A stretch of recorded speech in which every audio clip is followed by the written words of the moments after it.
Muy buenos días tengan todos ustedes, y digo días porque es en los Estados Unidos, y buenas tardes España, y también buenos días en Latinoamérica. Les habla Armando García, director de Radio Nuestra América en los Estados Unidos. Y en esta ocasión la entrevista es con un escritor español que se llama Damián Patón.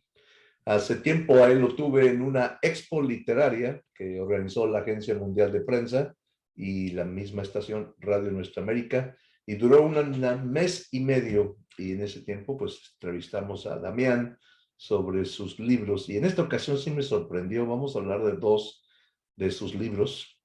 Uno de ellos se llama Las flores del asesino y el otro se llama El trópico y el fuego.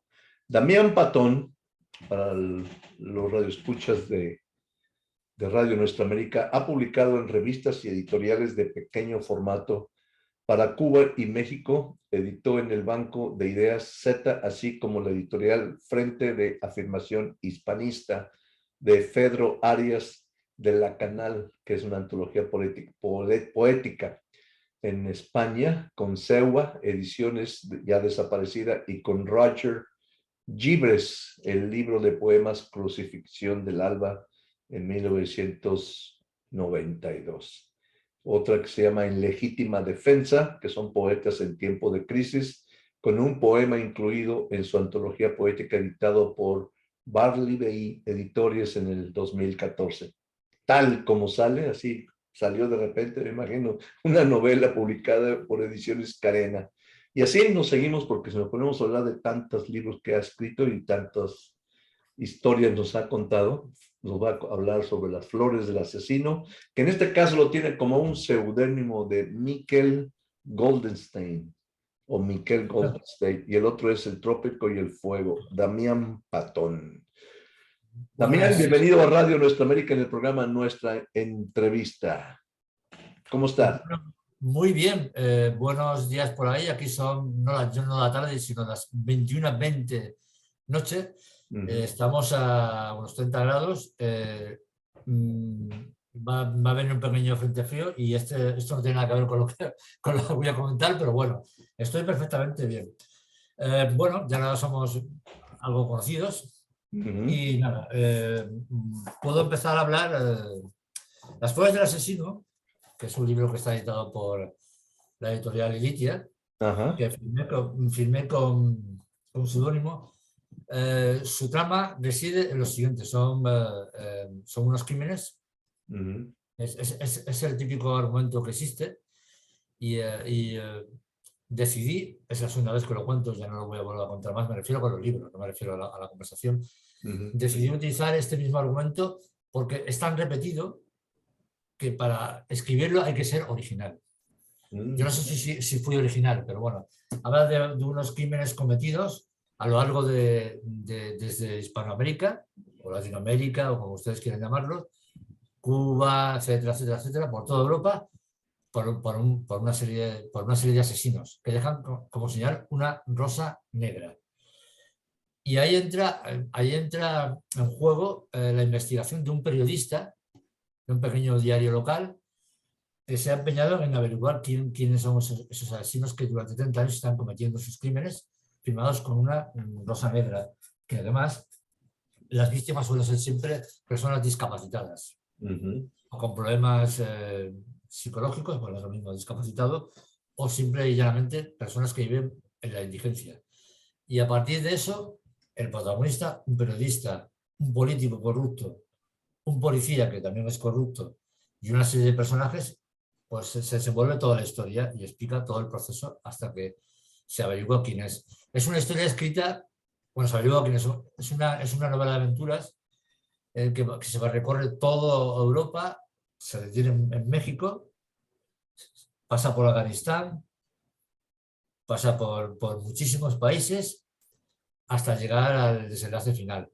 Bien, la cuestión es una reflexión sobre el poder, sobre la lucha de los periodistas, en este caso un pequeño periodista local, contra el poder que oculta una serie de cosas cuando les interesa y las desvela cuando también les interesa. Y esa es, digamos, en sí, la trama de la historia, donde los periodistas, que hasta hace poco, usted, don Armando, es periodista, pero no ofenderle, eran adalid de la verdad, bueno, se han convertido en algunos casos, en señores o en, digamos, servidores de unos intereses determinados. Esa es la historia de las flores del asesino. En cuanto al Trópico del Fuego, es la triste historia de la Cuba, de Cuba tardo, ¿cómo se llama? Tardo castista, en el año 2004, y en el que explico, pues eso, todo el ambiente de miseria, de miseria y falta de libertad en el que están los cubanos metidos, destrozados, que tienen que sobrevivir de una manera prácticamente miserable. Por lo menos esa es la experiencia que yo tuve cuando viví en Cuba, donde la falta de libertad junto con la miseria y junto con el sentido del humor cubano y el conformismo cubano se convierte simplemente en un cóctel explosivo donde habita la prostitución, donde habita la corrupción por todos lados y donde los únicos que viven bien son los del partido. Eso es, digámoslo así, la trama general. Y bueno, después hay una serie de personajes, un aspirante a escritor que va allí en busca de un sueño que no existe, y una serie de personajes marginales, un transexual, etcétera, etcétera. Y explico toda la opresión que viven estos personajes en medio de un ambiente de miseria y de vigilancia constante. Yo, desde luego, de Cuba solo puedo decir que tengo gratos recuerdos de algunas buenas personas. Me gustó su luz, el sol, su alegría, pero su falsa alegría, por lo menos para mi entender, y desde luego no deseo volver nunca más. Lo lamento profundamente por los cubanos, pero no deseo volver nunca más. Y esta sería la reflexión primera al respecto de las dos novelas. O sea, ¿piensas escribir otro libro relacionado a Cuba? Sí, cuando vuelva a escribir otro libro sobre Cuba, para mí, tiene que ser libre. No se puede vivir, no puede ganar más, bueno, porque es inevitable, no puede ganar más una jinetera o un jinetero, o sea, que se prostituyen, que un cirujano. No puedes estar, como se dice aquí, simplemente contrabandeando en el mercado negro en busca de cualquier cosa para tener un poco de dignidad. No puedes ir a un hospital en el que puedes tener un cólico nefrítico o un problema médico serio y te puedan recetar lo mínimo que haya. No puedes ir por la calle y te acercas a hablar con un cubano y simple y llanamente se te acerca un policía diciendo que no vas a jinetear, que no te vas a prostituir, no vas a pagar los servicios de una prostituta o de un prostituto y que está prohibido, etcétera, etcétera. No puedes andar libremente y si no te gusta la actitud de determinadas cosas, la policía te sigue. No es que te metas con la policía y que te metas problemas. Te siguen de paisano, te vigilan por todas partes. Bueno, en fin, para mí, aparte de esto, hay una gran miseria y etcétera, etcétera. O sea, cualquier cosa que digas en contra del régimen, te la juegas y vas a la cárcel. Simplemente es así. Además, esto es evidente, o sea, se ha visto en muchos casos. Siempre están criticando al vecino del norte, ¿no? Al vecino del norte. Cuba es Centroamérica. Pero lo admiran. A la vez lo admiran y viven de él. Ellos critican y también critican al vecino del norte y también critican al primer mundo. Pero sin embargo necesitan al primer mundo. ¿Por qué? ¿Dónde está la miseria? Yo lo siento, yo no puedo concebir, y eso es de lo que habla en sí la novela, un mundo sin democracia. En el momento en que existe un mundo sin democracia, estamos abocados a una destrucción perpetua. Muy bien, vamos a hablar un poco más sobre el libro del Trópico, pero vamos a que me platicas un poquitito los personajes de Las Flores del Asesino. El periodista se llama Mickey, ¿verdad? El periodista se llama Mickey, el policía es un policía chulo, vacilón, típico policía en muchos aspectos. Que es Edward, ¿no? ¿Cómo se llama el policía? ¿Edward Sorribas? No, Edward Sorribas es en catalán. Ah, ok. Bueno, tú lo conoces en inglés. Es el diputado político y el policía se llama Alfredo Corcho Asenjo. Ah, muy bien. Es un nombre típicamente español, que es un nombre que procede de las tierras de Extremadura, de aquí, ¿no? Pegadas a Portugal, anexionadas a Portugal. Entonces, bueno, en el libro pues cuento pues eso, la historia de Vicky, que trabaja en un pequeño Diario, semanario. en un pequeño diario y lucha por desvelar los crímenes. Se va encontrando una serie de obstáculos en el que el poder sistemáticamente le va amenazando y le va poniendo impedimentos. Llega a ser amenazado, llega a ser perseguido y, bueno, la verdad se entierra y hasta que al final un personaje determinado toma una decisión y desvela todo lo que ocurre, todo lo que sucede. Yo puedo, si quieres, te puedo leer un poco, porque si no, no quiero convertirme en alguien aburrido en las entrevistas. No, no, está bien, no, nada más te quería yo comentar de que en tu novela transportas al lector para que vaya conociendo sus inquietudes y para la manera de afrontar los crímenes, ¿no? Que van ocurriendo en toda la novela. Lo que pasa es que los crímenes son crímenes de indiferencia. A ver, Muy bien. Lea algo de la novela. sí, sí, lo explico antes. Son crímenes de indiferencia. Ajá. Los crímenes de indiferencia estamos muy acostumbrados en este mundo en el que vivimos, usted, no, Armando y yo, a escuchar todos los días asesinar a un maestro. Usted ya sabe que hay muchos tiroteos en su país también, y aquí se utilizan los crímenes de manera política, como etcétera, etcétera. Entonces, la gente se ha acostumbrado a que los crímenes le ocurren siempre a los demás. Y no les importa que se desvelen, o bueno, sí les importa. Lo que ocurre es que siempre les ocurre a los demás. Entonces, estamos tan inmersos en una rutina consumista y una rutina determinada que la novela lo que habla es de unos crímenes de indiferencia que han ocurrido a lo largo de 30 años. Les voy a leer un fragmento. Sí, también. En el que el asesino envía una carta al periodista y le dice lo siguiente: queridos admiradores de tantos años, os escribo esta carta dirigida especialmente a don Eduard, al político, a don Gregorio Bernard. Don Gregorio Bernard es un crítico literario, es un crítico de arte y además es un psicólogo criminal. Y a Miki, el periodista. No sabéis quién soy y probablemente no lo sabréis nunca. Es cierto que he matado a mucha gente. Tenía que hacerlo. Tenía que limpiar la humanidad de tanto ser inútil. Solo han de existir los que produzcan valor para el sistema. Soy un artista. Siempre lo he sido. Soy un asesino porque así comprendo mejor a los demás. ¿Qué decir de mis crímenes cometidos durante décadas? No soy tan viejo. No me daréis caza. Para mí asesinar es purificación. Asesino para crear, para construir.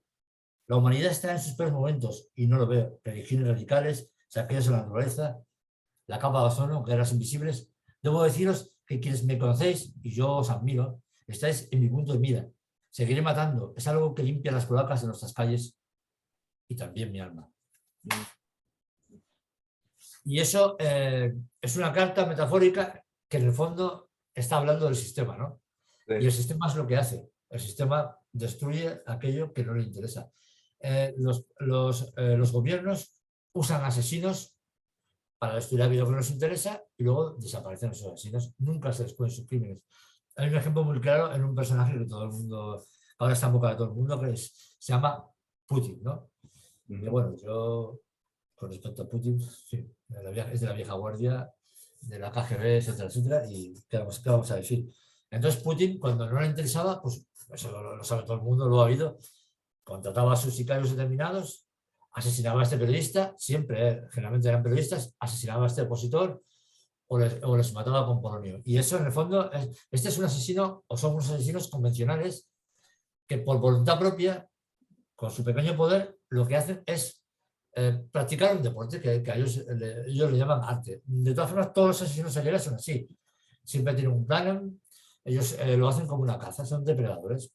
Al cabo del día, cuando han terminado su trabajo, como yo, que ahora yo no trabajo, pues bueno, pues cuando terminaba de trabajar me dedicaba a escribir un capítulo de la novela, si estaba en vena, si tenía para ello. Pues lo mismo ocurre en este caso con los psicópatas así. Entonces me estuve informando, que ya sé que la información pudiera ser sobreabundante y que no era nada original, pero quise hacer un planteamiento así. Y uno de los asesinos que yo llegué a conocer y que me sorprendió mucho fue un asesino chino. Un asesino chino, que es que me sorprendió mucho, que tardaron cerca de 30 años en pillarle en China. Pero es que además era un asesino muy particular, era un miserable. Solo asesinaba a familias. Lo que a mí me sorprendió es que las autoridades chinas no lo capturaran, porque cuando lo detuvieron era prácticamente un anciano. Todo empezó prácticamente en la última época de Mao y tal. Y enviaba escritos o dibujos de sus crímenes a las autoridades. Eso ocurrió lo mismo con el asesino con Kitlo, que me cuesta mucho, el asesino de Rostov, que por la inoperancia de las autoridades soviéticas del momento, es decir, la dictadura en su parte final, pues asesinó a miles de niños. Bueno, no a miles de niños, no, a centenares de niños, etc. Y me basé en esos modelos y modelé un asesino serial, unos asesinos seriales a mi estilo. Y de eso trata las flores del asesino. Y en cuanto al Trópico del Fuego, pues nada, el Trópico del Fuego es una alabanza y es un canto a la libertad. A la libertad. Y en el primer libro, ¿por qué escoges el seudónimo? Voy a decir la verdad, voy a decir la verdad. La amarga y dura, porque me da vergüenza. Explico. Puse Miquel Gostein porque no quería poner a mi empatón. Lo escribí en el 2000 y pico por ahí. Bueno, 2000 y pico estamos ahora, pero bueno, hace ya mucho tiempo. Me da vergüenza porque yo estaba acomplejado, porque necesitaba escribir esa novela y pensaba que este tipo de géneros eran menores y mediocres, de propios escritores mediocres. Esa es la verdad, ¿no? Y me oculté en ese seudónimo. ¿Te escudaste? Sí, me escudé en ese seudónimo. En el Trópico del Fuego creí que escribía pues, una historia más, bueno, más humana. Hay un personaje que para mí es muy querido, que es el personaje de Iker Getxo, que tiene el nombre de una población de lo que aquí llamamos el País Vasco, que es un hombre gigantesco que mide 2 metros, cuya gran tragedia es que es un transexual. Esta historia la escribí en el año 2004 y bueno, le tengo mucho cariño. Y bueno, todos los personajes, el escritor, Moisés Clavijo y todos los demás personajes, pues lo que hacen es buscarse a sí mismos en la isla. Interviene un juez de menores, que en España es un juez estricto, es un juez modelo, y llega a Cuba y en Cuba pues viola a una menor. Se da una contraposición de orden, o sea, digamos, los entes superiores lo que llaman el primer mundo se convierten en seres inferiores y miserables. En Alemania es en el tercer mundo, que a la vez explotan y humillan a las personas del tercer mundo. Porque al fin y al cabo la explicación es que todas las víctimas son iguales en todas partes y todas las víctimas sufren el mismo dolor y terror por parte de las autoridades. No te oigo, no te oigo, no te oigo. Creo que ya. En el libro sobre Cuba dices que son hombres que van hacia la isla, pero ¿de dónde provienen? Bien. Sí, perdón, pido perdón. Sí, provienen de España. Sí, provienen de España, sobre todo, bueno, sí, uno del País Vasco, lo que llamamos aquí el País Vasco, que es una de las zonas del norte, o sea, lo que se llamaba antes las Vascongadas, en términos de la España nacionalista franquista, de Cataluña y de lo que es Castilla, lo que llamamos Castilla, ¿no? O Castilla-La Mancha o Castilla, etcétera. Entonces provienen del interior del país, de las zonas limítrofes, y van al país a ejercer lo que se llamaba, entonces, ¿cómo le llamaban? Turismo sexual. Servidores sexuales. Turismo sexual, sí. Igual que hay gente que ha ido a Tailandia a ejercer sus ansias de pederastía, que no sé si eso aún sigue siendo así, no tengo la menor idea. Aquí en este caso ocurre. El escritor no porque yo soy un escritor y yo me pongo como modelo, pero el escritor no. El escritor lo que busca es un mundo primitivo, como hizo Gauguin cuando fue a Oceanía y cuando allí tal. Aunque hay muchos críticos que hablan de Gauguin como también un turista sexual y le han criticado porque, bueno, porque solo se dedicó a irse con señoritas de la isla de... No me acuerdo qué islas eran, no recuerdo lo que islas eran. Y entonces Gauguin, pues bueno, pilló una sífilis como la catedral eso está más claro que el agua, prácticamente se murió de eso. El hombre que medía más de 2 metros, esto es algo que nadie tampoco sabe, pero es que es una particularidad que a él le sirvió mucho para sobrevivir en muchos aspectos. Yo no sobreviviría en muchos aspectos porque con mi 1,75 m poco puedo hacer. Y entonces, bueno, pues me tomé ese ejemplo, el ejemplo de Gauguin, que Gauguin iba allí a buscar otra forma de vida. Gauguin, que estaba quemado como agente de bolsa en París, que su mujer le dejó porque él solo se quería dedicar a pintar, que descargó fardos de paja y tal, que tuvo aquella confrontación con Vincent Van Gogh tan espectacular, que era conocido en todas las tabernas de los pueblos de Francia porque siempre se iba, como se dice vulgarmente, de putas. Y entonces fue allí a buscar una nueva luz y una vida original, pura. Pues con ese modelo quise trasladarlo, mi personaje, para Cuba, y lo que encuentra, huyendo de la miseria del primer mundo, es la otra miseria. La miseria del primer mundo espiritual y la miseria del tercer mundo, que hace que las personas tengan que rebajarse a situaciones determinadas para poder sobrevivir. Y bueno, los distintos personajes que confluyen en ella. Un policía corrupto cubano, mafia rusa, policías que buscan, policías del primer mundo que buscan eso, sus prostitutos ocasionales, el juez de menores que comete una violación, el juez de menores español que comete una violación allá y viola a una menor en Cuba, el transexual que no logra definir su identidad, etcétera, etcétera, etcétera, etcétera. Y bueno, simplemente la novela habla de, simple y llanamente, de una serie de circunstancias y de cómo los personajes, pues eso, van lidiando con todos los problemas, van cambiando. También está un travesti que es objeto de acoso sexual por parte del policía, de un teniente de la policía castista, etc. Yo, si quieres, os leo un trozo, pero bueno, yo no sé si esta entrevista mía está siendo muy aburrida, pero bueno. No, está bien, está interesante. Yo la única pregunta que no entendí todavía, ¿la vida de los que fueron a la isla en España eran de carácter transexual? ¿O no? No, me explico. Sí, a ver, no, hay un personaje que es vasco, español, pero que es transexual. Tiene la apariencia de un hombre, pero tiene el sexo de una mujer. Y está allí, por una serie de circunstancias, y es un personaje que en el 2004 pues lo puse en ese plan, y tiene conflictos de intereses. Quiere tener un pene y no puede tenerlo. Porque no puede, no alcanza, no le llega, etcétera, etcétera. Luego, el juez de menores español tiene unos conflictos en su propio hogar y huye a la isla con unos policías amigos para, bueno, pues para divertirse, esparcirse y comete una violación. Y bueno, los demás personajes, es que si hablo de toda la trama, no.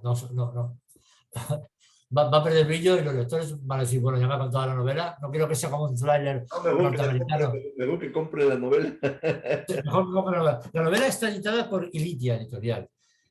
También está en, ¿cómo le llamáis vosotros? Ebook, ¿vale? Está en ebook, están todas las plataformas digitales.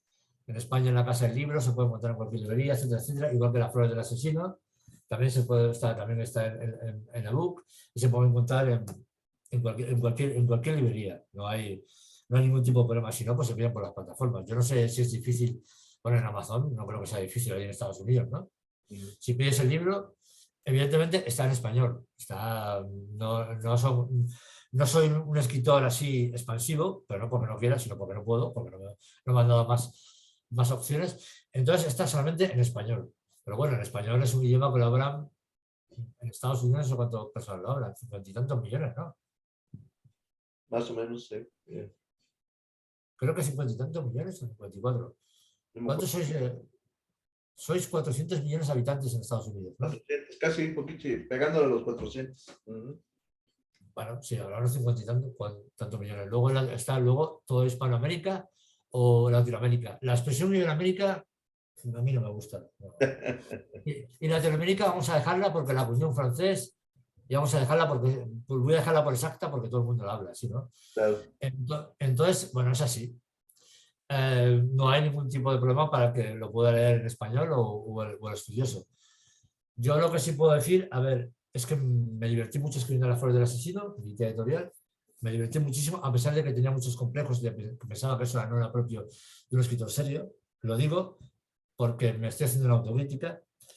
Y como El trópico y el fuego puse todas mis entrañas, porque es una novela que escribí en un mes.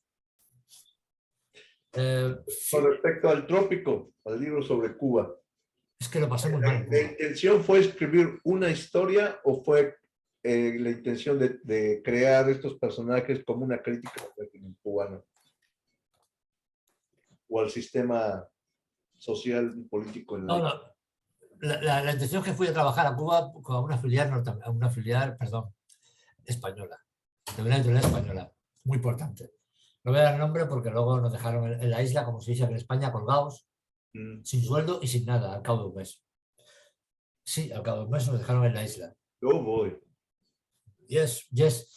Yo acabé en una casa de renta porque pedí un dinero. Uno de los fotógrafos que vino con nosotros era un mexicano, Mm. Daniel, muy simpático, pero el hombre pues tenía mucha ansia por las mujeres y el primer momento que puso el pie en la isla pues, perdió la ansia, vamos, se le vio muy poco, se le vio muy poco. Y era básico, ¿por qué? Porque teníamos que hacer una guía no oficial de la isla de Cuba. ¿Qué es lo que ocurrió? Que más de una vez teníamos que ir a la embajada de España porque constantemente la policía secreta cubana estaba detrás nuestro. O sea, yo estaba en un hotel y pum, pum, me llamaban a las tantas de la noche. Es que esto es muy desagradable, ¿eh? Es muy desagradable. Es algo que siempre evito contar, pero bueno, es que no, cuando lo cuento me pongo muy nervioso. Mm. Pero ¿qué es lo que nos quedamos, digámoslo así, prácticamente sin suministro en la isla? Yo pedí dinero, logré sacar dinero por uno de lo que llamamos aquí cajeros automáticos, porque había un banco de lo que es la Caixa aquí, Mm. allí, afortunadamente. El mexicano, no sé qué es lo que pasó, pero al final cogió un vuelo por su mujer, que menos mal que su mujer, no sé si su mujer se enteró de todo lo que hace en la isla, pero bueno, porque mujer estuvo en la isla para dar y vender. Y yo, pues gracias, y esto debo decirlo y lo corroboro una y otra vez, gracias a determinados cubanos, pude comer durante una semana y tener techo. Lo explico así. No, está bien. Encima, o sea, con los otros miembros del equipo, teníamos que, o sea, salíamos a la calle y venía una serie de individuos vestidos normales y corrientes, con una facha normal y corriente, siguiéndonos con una mirada muy siniestra. Y nos sentábamos, hablábamos con un cubano y se nos acercaban. Nos enseñaban en aquel momento lo llamaban lacas, no sé cómo lo llaman ahora, y nos amenazaban. Tuvimos que ir varias veces, otra vez a la embajada nos dijeron que teníamos que irnos de allí, porque es que aquellos estaban siendo insostenibles, etc. Al final, pues bueno, pues pude conseguir un pasaje para ir allí. Voy allí al aeropuerto, los otros estaban perdidos, se perdieron por allí, no sé qué pasó. Luego los vi en España, bueno, cada uno está por la zona geográfica del país, y me retuvieron. Mm. Quedaban 20 minutos y me llevaron aparte a un sitio, a un cuarto cerrado, en plan muy amenazador y muy siniestro. Y cuando digo amenazador, que parecen todos tan risueños y simpáticos, eh, ahora voy a decirlo con calma porque no quiero decirlo con rabia, me empujaron. Cometí el error de empujar, de responder. Y entonces Ya. creo que la expresión está muy clara. Sí. Yo iba a hacer así, entonces entró alguien y dijo que no lo hiciera. Supongo que era alguien que me tenía que habían puesto ahí para ponerme como una especie de defensa, alguien de no sé qué. Faltaban muy poco para ya coger el vuelo, o sea, exactamente 10 minutos. A los 5 minutos tuve que salir corriendo, si no hubiera perdido el vuelo y me hubiera quedado encerrado allí. En las maletas, me saquearon lo que había en las maletas, me saquearon lo que había en las maletas, me saquearon lo que había en las maletas, me lo saquearon. Me dejaron nada y menos, como se dice aquí, nada y menos. No sé si querían contar algo. El pasaporte me lo pasaban así, etcétera, etcétera, etcétera. Es que, ¿sabe lo que pasa, don Armando? Que me pone muy nervioso hablar de ese tema. No, está Entonces, bien, pero no, pero lo tengo que explicar. Y eso me dio tanta rabia que inventé, o sea, que escribí la novela en un mes. Me sentí muy herido. en base a la experiencia escribiste el libro sobre Cuba. Sí, aunque pienso que debería haber sido más hiriente, debería haber sido más hiriente. Ujú. A ver, cuando entras en la isla te interrogan. Supongo que en Estados Unidos debe ser igual, no sé cómo va esto. No he ido nunca a Estados Unidos. Lo que está claro es que tienes que pasar por un interrogatorio. De pie allí, tal. Entonces explicas las cosas y tal. Si lo convences bien, y si no, patas otra vez. Así que claro, en Estados Unidos no sé cómo va. Yo quiero visitarlo porque yo quiero ir con...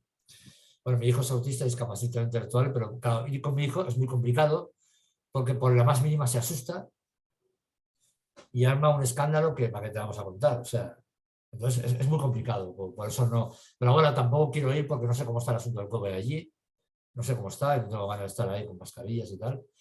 Y escribí eso con toda la furia y con todo el dolor. ¿Que tengo amigos cubanos aquí? Sí. ¿Que cuando les hablo de Cuba no les gusta que diga eso? Sí. No les gusta nada. Pero ellos están aquí trabajando, por algo será, ¿no? Entonces, la palabra democracia es para ellos, sí, sí, pero ellos no entienden toda la historia. ¿Por qué? ¿Por qué no entienden? Porque ellos dicen que siempre han vivido el mismo sistema y que por qué hay que cambiar el sistema. Bueno, pues ya está, si hay que cambiar el sistema, ¿qué haces aquí? No sé. Para mí no es nada como la democracia, o sea, que esto lo dejo muy claro. Me da igual como, o sea, no me da igual, la democracia es básica para en todas partes. Y lo que el tópico de lo que hablo es eso, de democracia. Ahora, este libro perdón, Yeah. ¿lo vendes en Cuba? No. No, si ya se llevaron cerca de 100 ejemplares a Cuba. ¿Y cómo los han pasado? ¿Los lograron pasar? No, los tiraron. Me informó un periodista cubano que los tiraron. Los destrozaron. El libro lo quemaron, lo destrozaron. Supongo, no sé. Me dijo que alguien se lo había quedado, que algunos se habían quedado, pero lo destrozaron. Este periodista cubano, esto ya hace tiempo, sufrió represalias, no sé si por esto o por cualquier cosa. El caso es que al final tuvo que abandonar La isla. Cuba como pudo, la isla como pudo, no sé dónde está.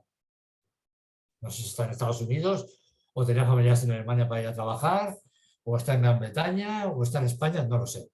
Sé que encontré a una periodista cubana también, aquí en España, o sea, aquí en Cataluña en este caso, y me contó que sí, que destrozaron los libros, que las personas que lo habían recibido aparte por correo, que yo envié algunos ejemplares por correo y tal, pues sufrieron represalias. Esta periodista tuvo que abandonar la isla y, bueno, sobrevive aquí, pues de cajera, en supermercados y ese tipo de cosas. Yeah. Muy bien, Esto es, ya dijiste dónde comprar tus libros, están muy interesantes. sí, sí. Ya tenía tiempo que no escuchaba las historias escritas sobre lo que pasa en Cuba, porque casi todo lo que yo he leído de Cuba es la maravilla, ¿no? La maravilla. Bueno, las personas. De todas formas, la información última que tengo sobre Cuba es que lo del COVID fue horrible, no había manera. La gente tiene que levantarse a las 4 de la mañana para ir a comprar y hacer colas en cualquier supermercado o lo que sea, que es lo que producía más contagio, evidentemente. Aquello era insoportable y estaban cada vez más a un nivel más bajo, que el gobierno actual no hace nada, que es lo mismo, y que etcétera, etcétera, que la persecución es la misma, que hay un poco más evento más abierto, pero nada más. Y que todo el mundo está deseando irse de la isla. Yo hablo de lo que me han contado, que sea verdad o no actualmente, hay alegría y tal, pero a ver, a mí no, lo que me sorprende es que un cubano venga aquí, que un cubano de 30 años, de 40, es igual, es lo mismo, y que vaya a España como puede ir a Estados Unidos, es igual, es lo mismo, y que vea que hay de todo en un supermercado en cualquier sitio, y que pueda entrar libremente sin esperar colas, y que pueda hablar y preguntar. Yo es que me resulta muy dramático. Muy dramático. Y que tienes que dejar a tu familia para poder comer, para venir a tu sitio para darle de comer. Bien, no sé cuál es la prosperidad ahí. Yo lo tengo muy claro. Y eso es lo que yo explico en todo el libro, que hay personas que se ven sometidas por su condición sexual, por su condición política, por su condición de simplemente un ciudadano corriente y moliente, sometidas por cualquier causa y con el pie, con la bota sobre el cuello. Esta es, yo quise concebir eso, por eso le puse el tópico del fuego. Cada personaje, en su propia frustración y en su alegría que nace de la frustración, lo que busca es una salida a su angustia y busca la libertad, cada uno a su manera. Pero la libertad, si no te expresas, no vale. No. Yo lo sé porque cuando mi abuela, que era de Lustre, que también se la estrella, me decía que ella era católica, apostólica y que no había nadie como Franco, pero no se podía hablar. No se puede hablar. No se puede ¿Son hablar. dictaduras? Las dictaduras, por eso se llaman dictaduras. Sí, pero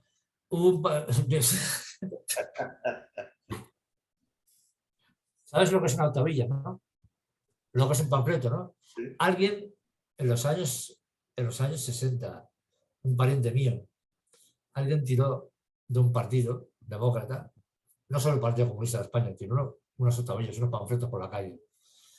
El pobre pariente mío, que tenía 20 años en aquel entonces, cogió un panfleto, lo vio un policía, 5 años de cárcel. ¿Sí? ¿Sí? Pareció 5 años de cárcel. Aparte de que le torturaron muy bien. O sea, muy bien, siempre los torturadores son muy hábiles. Aquí se han condecorado a los torturadores hasta el último momento. Aquí la policía les dio condecoraciones a un torturador franquista hasta el último momento. Murió el año pasado de COVID. Y eso es lo que vengo a reivindicar en el Trópico del Fuego. Y en la flor del asesino, pues eso, la otra opresión. La opresión de cuando los poderes fácticos les interesa, pues eso, callan unas cosas y desvelan otros, y a la inversa. Todo crimen de indiferencia es porque el poder le interesa, cuando no, no. Y esa es toda la base, toda la historia. Ya por último, ¿cómo defines tu estilo de escritura? ¿O tu temática? ¿Cómo la defines? Siempre me cuesta responder a esto. ¿Cómo la defino? Nunca me has hecho una pregunta que me ha desateorizado. La defino como como una escritura para divertir, profundizando, amena y a la vez, es que lo de contestatario es de una manera muy rara. Lo de contestatario y a la vez para abrir conciencias, pero siempre de una manera amena, lúdica, como en un juego, con ironía y con un sentido del humor corrosivo. Es esta la definición que haría. Sobre todo, no pensando en el lector, sino yo escribo, pienso en cómo yo como lector podría hacerlo, podría leerlo y ya está. Que algo que sea dinámico, pero que me revele, que me abra los ojos. Como las películas a veces, como la película Uno de los nuestros, de Martin Scorsese, por ejemplo.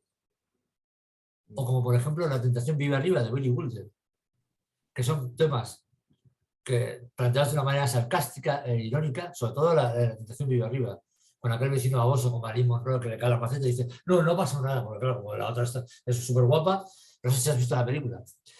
Y pues eso, te cuenta unas peleadas tremendas, con una ironía tremenda y te ríes. Esto es lo que a mí me interesa. Cuesta, pero es posible, es posible. Esa es la definición. Ya por último, ¿cuál es tu mensaje como escritor? Porque todos los escritores somos gente pensante. ¿Cuál sería tu mensaje a la humanidad en estos momentos tan críticos que se están viviendo con respecto a la guerra, la escasez, perdón, de suministros en muchas regiones del mundo? ¿Cuál sería tu mensaje? Mi mensaje, no es que yo lanzar un mensaje a la humanidad, ¿quién no va a escuchar? ¿Quién no va a escuchar? El mensaje le diría simplemente a quien quiere escuchar lo que yo digo, que no hemos cambiado. Que no nos mostremos como en las flores del asesino indiferentes ante todo lo que ocurre alrededor. Que ya sé que nosotros, ciudadanos simples, corrientes y molentes, no tenemos ninguna fuerza, pero con nuestro propio compromiso interior y el compromiso con el otro podemos parar muchas injusticias. Y que bueno, que si esto no se detiene, pues debemos tener las consecuencias. Simple y llanamente, simple y llanamente. ¿Y no crees que ya estamos viviendo las consecuencias? Es que yo creo que van a ser peores. ¿Peores? Sí. Yo lamento ser pesimista. No, Aquí no. Lo lamento porque a mí me gusta la alegría con que usted se manifiesta en muchas más personas.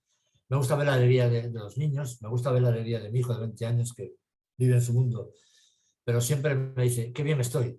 Es la única persona que conozco en esta vida que, claro, tiene lo que tiene. Digo, pero tú eres feliz. Y me dice, sí, ¿por qué? Me pregunta a mí. Bueno, pues vale, si eres feliz. O sea, no lo he visto dudar en todo eso. A ver, yo creo que aquí en España han dicho que ya tenemos un 14% de inflación y va a haber el doble. Ya hay personas que viven bajo el umbral de la pobreza. Eso ocurrió después de la posguerra española. Si es que no. Y luego ves que todos los aeropuertos están atestados, que todo el mundo se va de vacaciones porque tiene miedo a perder eso. Yo lo único que pienso y lo que creo es que si no acaba pronto la situación de Ucrania, la tensión con China, lo de Rusia, vamos a dejarlo así estar, y muchas más cosas, el tercer mundo nos desbordará, pero no porque no tienen para comer. Y dentro de nuestras sociedades hay también un tercer mundo, tampoco tienen para comer. Y el gasto militar será desbocado, pero no es el gasto para defender a las personas. Yo entiendo que tenemos que defendernos. Entonces mi mensaje es que tenemos que comprometernos con nosotros mismos. Y que será una economía local, que cada uno tendrá que atender a sus cosas. El 90% de lo que consumimos proviene de los barcos, del transporte marítimo. Ya, así es.